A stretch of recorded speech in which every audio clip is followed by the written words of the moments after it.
Hello, it's Peter Wright and Kathleen Beauvais in Ontario, Canada, a snowy Ontario. Although the sun's shining, we've got our first really good snowfall of the winter, so it's quite bright.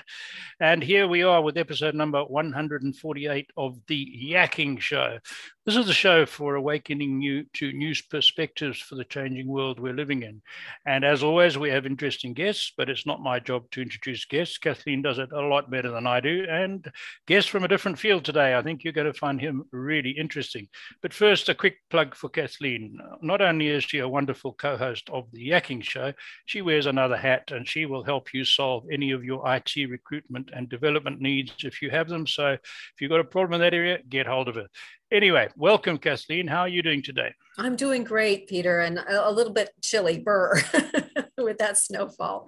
But we thank you so very much for tuning in to our show. We so appreciate you, and we love reading your comments. So please do keep those coming. And if anyone out there is interested in becoming a guest on our show, don't hesitate to reach out to either Peter or myself. And as Peter mentioned, we do have another special guest with us today. I think you'll find him very interesting. We have Scott Ohlgren. Scott, welcome to the show. How are you? Thank you. Thank you. Thank you very much. I am down in Florida, so I feel for your temperature issues.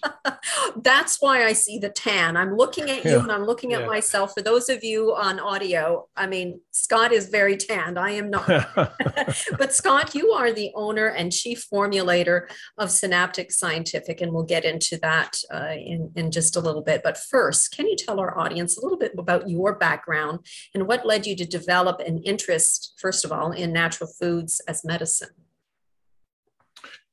Well, how I got into this line of work, I think, well, that goes back a ways because I'm 65 years old. My interest in plants as medicine was really the discovery of plants as medicine as the real healing agents, in the way humans work. And that I probably got into it the same way that 95% of my colleagues, anyone who owns or is involved in natural wellness, gets into it. And that was, their own bad personal experience of the failure of pharmaceuticals or the failure of, something in the past, or, something where someone introduced them to the power of plants in some fashion, whether it was diet or a particular herb or a particular formula, and they got well. And it's the shock and awe of that, because, the way I was raised anyways, back in the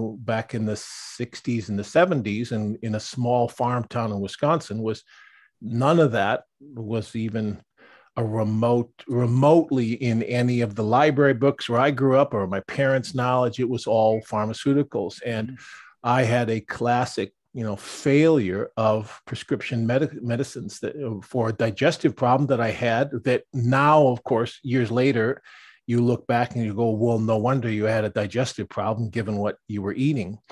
And, I really saw that it was hurting the body and not helping it. So that's kind of how I got involved in it. Wow. As you say, the use of plant-based medicines, natural medicines, holistic medicine is a lot more common now than when we were of a similar age when we were kids. But you went specifically for a brain tonic, and you went to look to develop medicines and formulations that help the mind and the brain more than the physical side. So what led you down that route, Scott? Well, that wasn't the initial start. The initial start was real. No, it's good though. I'm glad you're asking that. I think the way I really got into it initially was the changing of diet. Okay. Because I saw that by changing the diet, the digestive tract healed. And then when the digestive tract heals, the skin problems heals. And then from that, I could feel this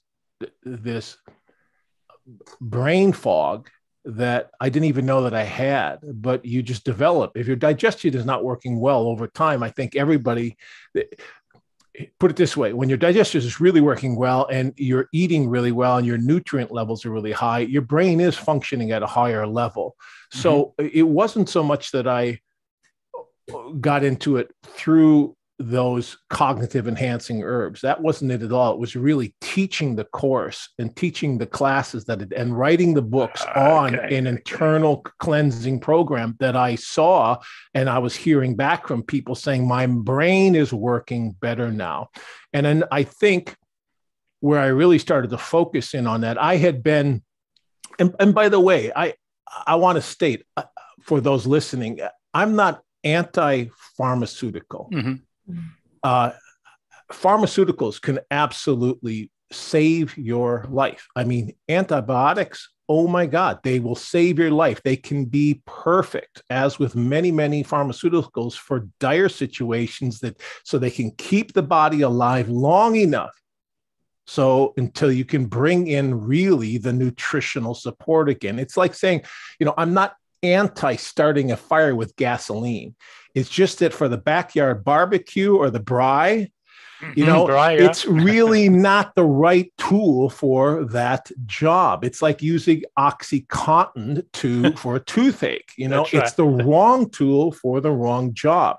And it's the same thing with this horrible use of amphetamines for ADHD and improving focus. It is utterly not only the wrong tool, but it is having an extremely dire consequence on the ability of humans to think clearly and to have cognitive abilities that we need, especially in the time we're involved in. So I just need to say, I'm not anti-pharmaceutical. I'm trying to show people what we have, what my whole teaching is about, is use the right tool for the right job.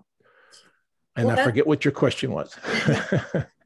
Well, no, you've answered it very well. It was why did you, I was mistakenly thought you went straight into the development of brain tonics, but you've correctly told us how you got there through looking at the digestive tract, nutrition, and the whole body. Correct. And the brain fog. So that's good. Yeah. And then I think where the change really started to happen was I had worked for 15, 20 years in the superfood world. I was in teaching. I had written all the books. And I was hungry for doing something more that would have a bigger impact. I wanted to really have my own set of employees, all that. And I think what got me involved was I was watching, this was around the early 2000s, and I was watching this astronomical rise in popularity of the stimulant drinks. Now, I specifically call them stimulant drinks because awesome euphemistic marketing realized, we can't call them stimulant drinks. They won't become as popular. So we'll call them energy drinks. Energy drinks, right. And I am not, again, I want to make, like I said, I'm not against stimulants. I'm against stimulants every day. I'm against stimulants 3 times a day. I'm against stimulants for 10 years, 20 years. That's no longer a party. That becomes addiction. That becomes, again, the wrong tool for the wrong job. And it was horrible. I saw all of these kids and giving access to it, and then college students. And then again, I was seeing the effects of these drinks. You're tweaking the body by forcing the organs and the systems to produce those chemicals to give you that effect, instead of feeding the body the compounds that aid in energy and aid in cognitive production. And I've been using these particular plants for years as part of my daily thing, and I could feel their effects. So that's kind of how I got into it. So around 2005, I got with a friend and I said, I want to create the first non-caffeinated, truly effective think drink. And we created Brain Tonic. Tonic was spelled T-O-N-I-Q, as a little twist to or double entendre, whatever you want to call that. And so we did. And actually, we did really well. We got up to about 2.4 million units a year, which was great. We were in every Whole Foods, which back then was the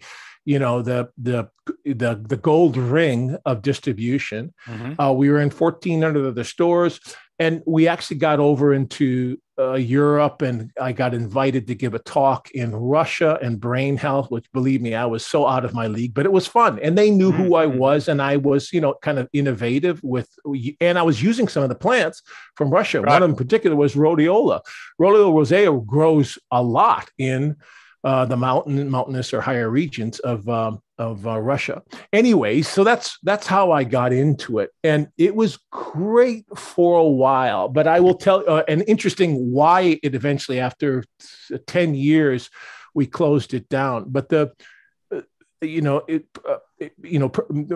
with this topic in particular, what were the reasons that I look back and I realized I made a mistake is that back then I was trying to make a great tasting, fun, delicious drink.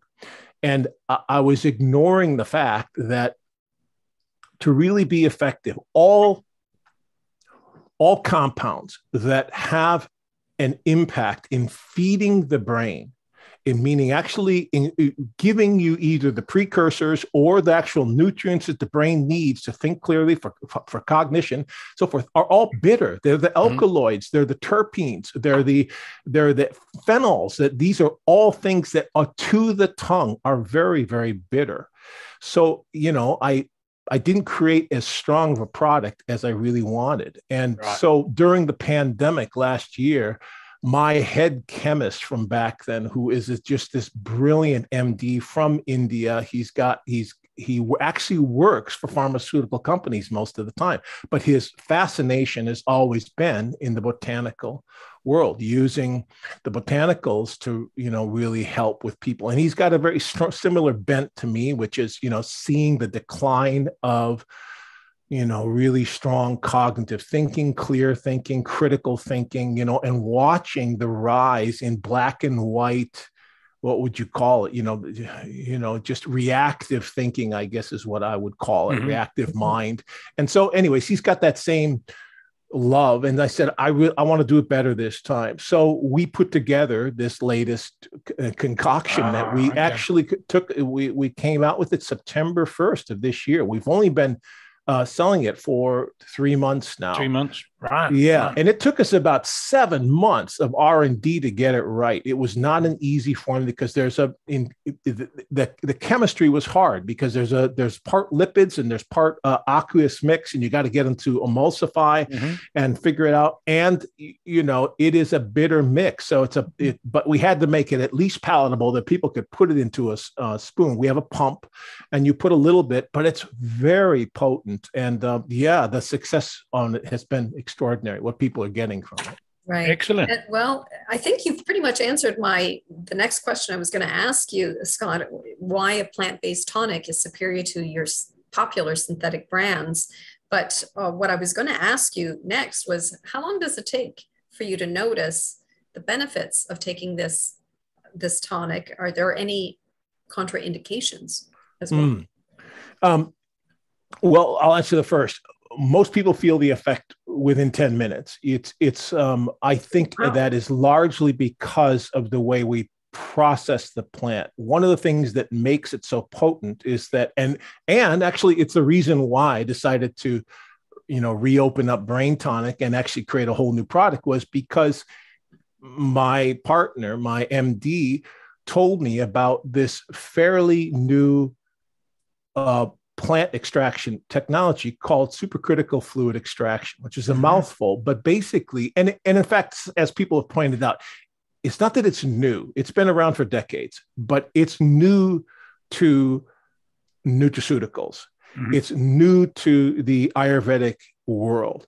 And it took a really innovative company in India that was quite vertically integrated. They own their own 1,200 acre organic grown land. You should see the photos of it. It's incredible.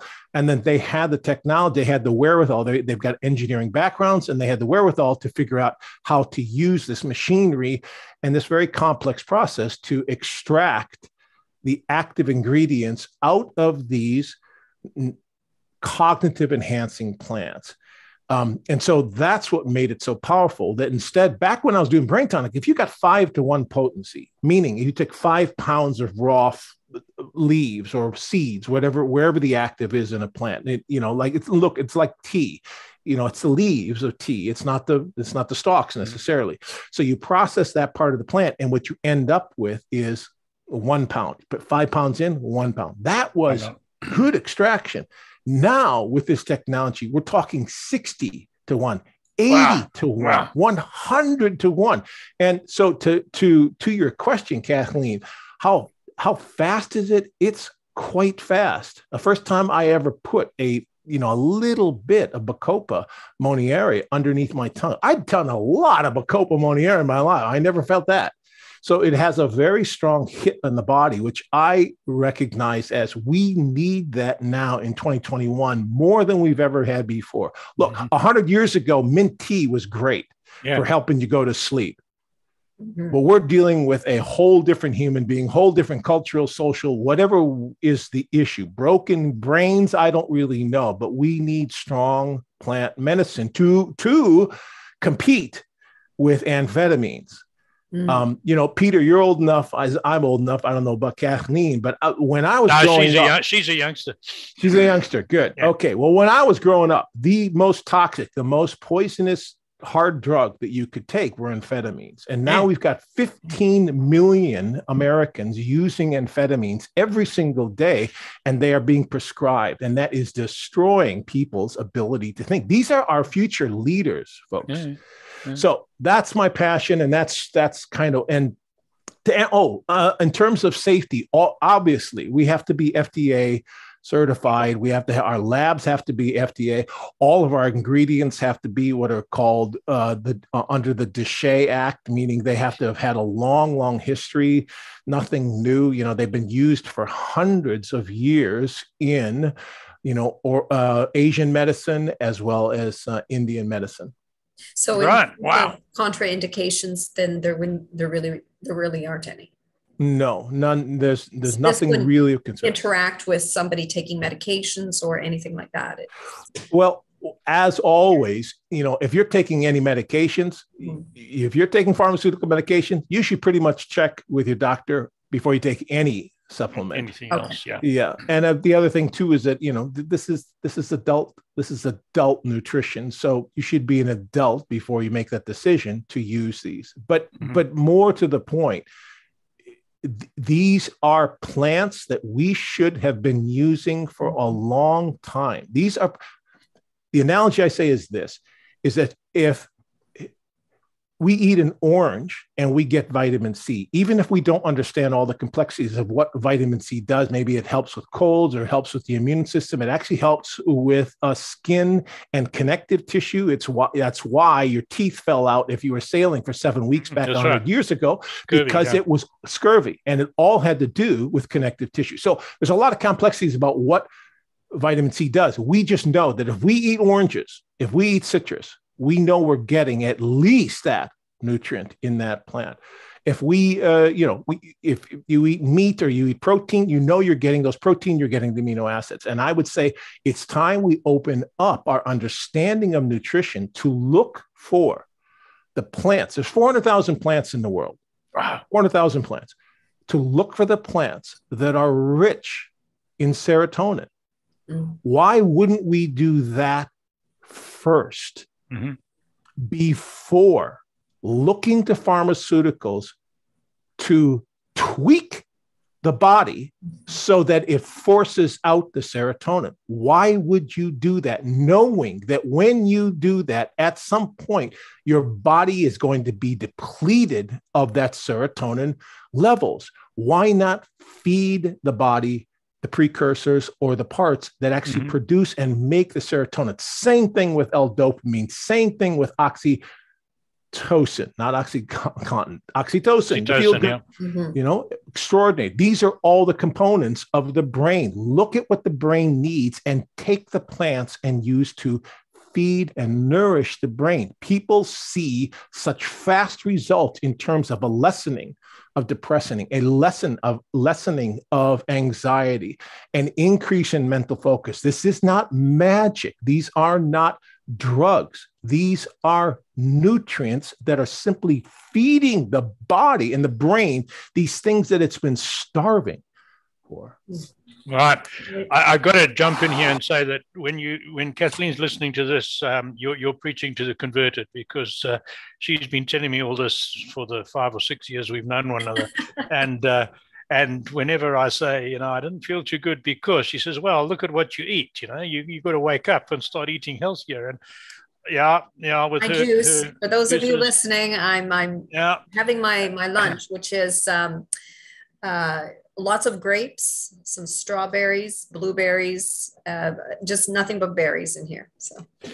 And you look at the difference in how well she looks compared to an old guy like me, then you know that it worked. But she's helped me a lot and helped me with some of the dietary problems I had purely from eating a lot better. So I'm also getting amongst the converted there now as well. When you talk about your plants, which are mainly Asian, do you have a whole series of plants or a whole range of plants that you use for your cognitive drink? Correct. Yeah, there's a total of 8 active ingredients that we use in Cognition.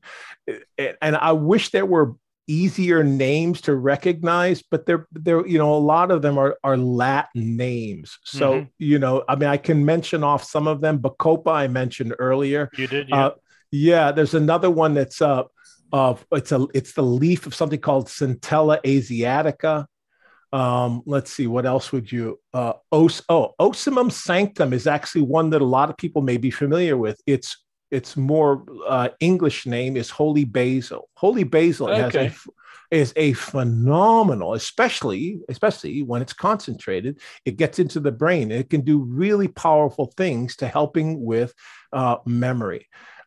Another one that is really interesting that I didn't know about till just a year or two ago is it's a bean, and forgive, I only know the Latin name at this point. I'll think of the English name, but the Latin name is Mucuna pruriens. Mucuna pruriens is this, believe it or not, it's like it's got all these hairs on it, and it's extremely high in the precursors of L-DOPA. L-DOPA then transforms into dopamine. Dopamine is one of the most powerful hormones, also as a neurotransmitter in the brain that helps to regulate mood. It's also very powerful that they see it as a role in motivation. You will get the drive partly from dopamine levels. If you're low on dopamine, you will be less likely to get up and go in the morning or get that out there and accomplish or do your homework or, go work out or, go get your college degree. So it's a very, very important thing. And the effects of that are so easy. You just consume it. Another one is, and it's actually an African seed, but it's now growing in India as well, is a small seed called Graphonia Graphonia simplicifolia. Graphonia is interesting, and I'll bet you a lot of people of your listeners are familiar with it. It's known by its extraction, which is called 5-HTP. 5-HTP is the precursor to serotonin. And serotonin is such amazing. You put more serotonin in your body, you will get this magical, almost ephemeral thing that we humans call well-being. And when you've got well-being, you've got so much going for you, because no matter what comes and hits you, you're able to weather that storm. Sure. And without that well-being, life becomes difficult. So it's, these are just some of the plants in the 400,000 plants that we need to, as human beings, start to become aware of. I ideally would love to start seeing this being sold in stores. Not only my particular, mine's like a kick-ass version of all this, but these are things you can use in cooking. And they have been used in cooking in India. Well, great. And every day you're getting this nice mild little dose of it, just like a slice of orange. You don't have to be in scurvy land to, and sailing for 7 weeks with your teeth falling out to realize the need for vitamin C. So you can get these things on a daily basis. And that's really our driving force of our company. Right. Very good. Very good.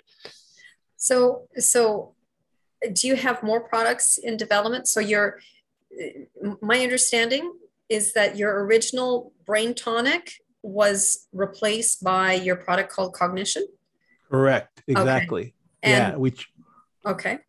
Yeah. Yep, that's it. So no one can get, people still ask for it, but I say, no, it's not available anymore, but we've got something a lot more powerful than a good tasting drink. And you'll see why within the first dose, the first, serving size of it. Mm-hmm. Do you have other products in the works?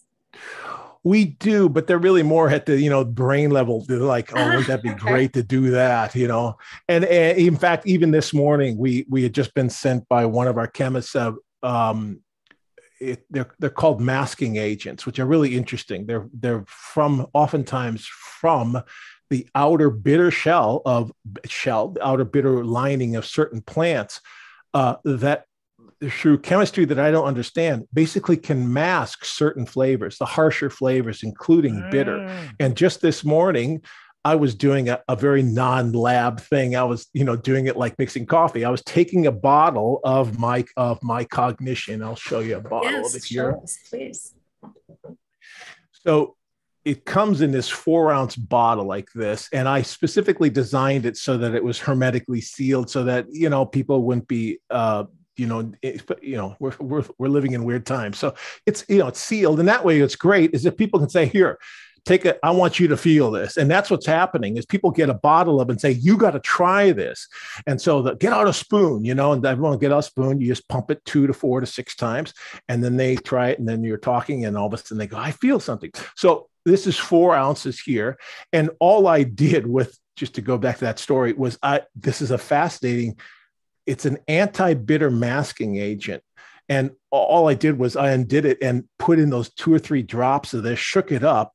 And dang, man, it was like, oh, I wish I would have had that when we started, because Cognition's bitter.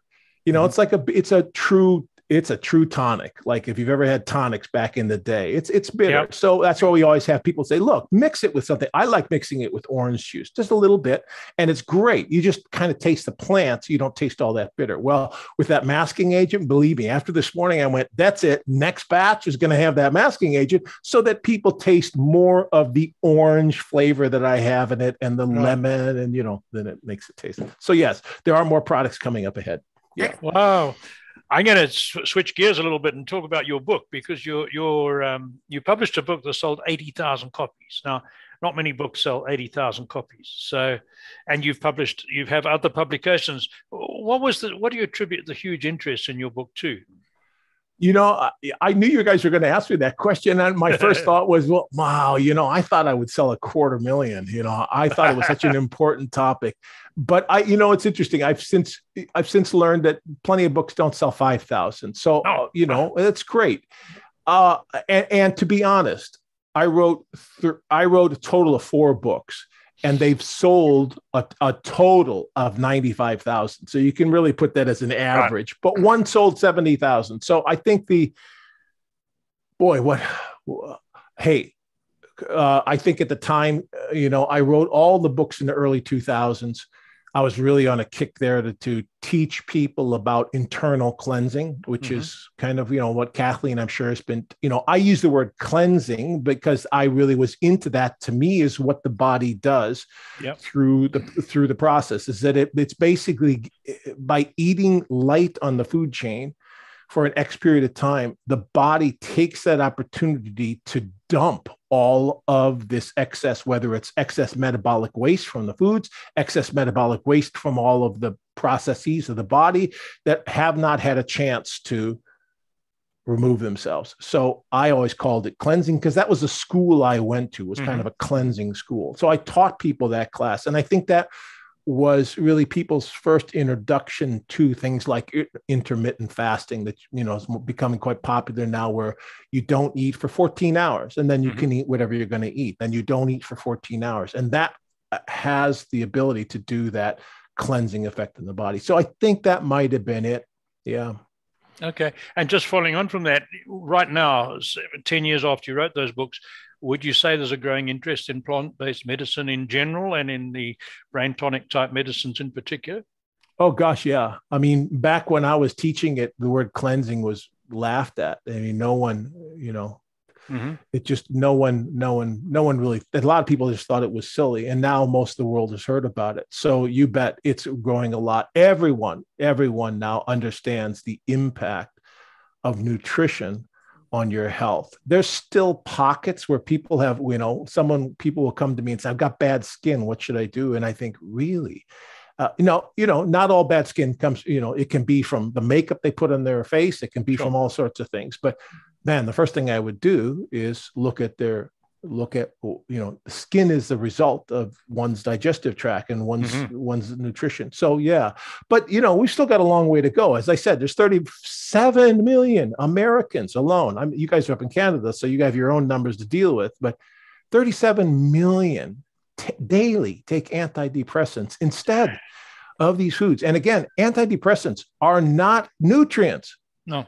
They're tweakers. They have figured out how to tweak the body's internal pharmacology in order to squeeze out those things that lead to not being depressed, not being anxious. Well, okay, that's one way to do it in an acute situation where someone's suicidal or can't get up. Okay, but what are you going to do then? Exactly. What's the thing? That's right. And 37 million is about 18% of adults in America. So that means about 1 every 5 or 6 or 7 that you see walking around are antidepressants. Yeah. I don't mind that, but I would ask them a year from now, if you're still on antidepressants, then someone did not teach you the right tool for the right job. Exactly. I know what Kathleen's going to say. We're running out of time, but I've got to jump in. So 37 million is almost exactly our entire population in Canada. Yeah. Exactly. Imagine. Kathleen, I know what you want to do. Back to you. Yes. Unfortunately, Scott, we are running low on time. Yeah. So how can people contact you? And most importantly, how do they buy your products? Yeah, thanks. Well, our website is synapticscientific.com. And seriously, if people want to say that they saw the show, they just click on, contact support and mention Kathleen and mention Peter. And please tell me your comments, whether you hated it or thought I said something that was silly. I like to hear it and converse. So I will be happy to communicate directly with you. And we actually set up a coupon code right before we got on. And, it'll just give them 10% off. So that the coupon code is FIRST 10, and 10 is 10. So it's FIRST 10, and that will get them 10%. And if anyone has trouble getting that coupon code, you contact me and I'll make sure. And I've got to ask, you do ship to Canada and do you ship worldwide? You ship worldwide? Okay. Yeah. Great. Initially we thought, oh boy, is that going to be a problem, and oh my God, the cost of shipping has gone up astronomical since the pandemic. So, but yeah, it's all, and just so people know too, it's $5 flat fee anywhere in the States, $27 flat fee, no matter how many bottles they order to any country in the world. Great. Excellent. Thanks. Well, thank you so much for being with us, Scott. We so appreciated having you on. It was a pleasure. It's an honor. And thank you all again for tuning in to our show. We love reading those comments. And as you heard from Scott, he'd like to hear your comments as well. So until next time, everyone, take care. Bye-bye. Goodbye.